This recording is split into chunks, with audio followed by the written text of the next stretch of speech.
In order to recover missing emails in Outlook, what you want to do is you want to start off by first logging into Outlook. Then you want to go to the left menu over here, and then you should see this option that says deleted items. And then from here, you should be able to see items that are potentially deleted. Maybe your missing email is right over here. If you're using Outlook.com on the website instead of the desktop app like I am, then in the sidebar, it's going to say deleted items instead. And then you just want to right click the email, then select on move, and then choose the folder. All right, but if that doesn't work for you, go ahead and try junk mail. Now, Outlook is very strict and can be very aggressive when it comes to restricting emails. So always go ahead and check your junk mail right over here and then see if that your email is right over here. And if you see your email, all you need to do is you need to go ahead and restore it. Now, another thing that you need to do is you want to go ahead and search for the emails properly. So press on the search bar right over here. And then from here, go ahead and select on the person you're trying to get the email from. And also you could filter between subject and other things as well. You could also filter between files and teams. So these are definitely all great tools that you can use in order to make your search a little bit better.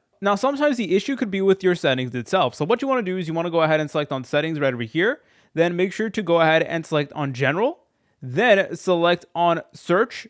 And then where it says search results, make sure that include deleted items and show top 7 most relevant results are selected as well. Because if this is not turned on, then you're not able to see your deleted items. So that is definitely something you want to keep in mind. And also make sure that you're actually using the correct Outlook account. So let's say, for example, you have multiple different email accounts on Outlook like me. You want to make sure that you're using the correct one. If you guys found this video helpful, make sure to leave a like and subscribe. I'll see you in the next tutorial.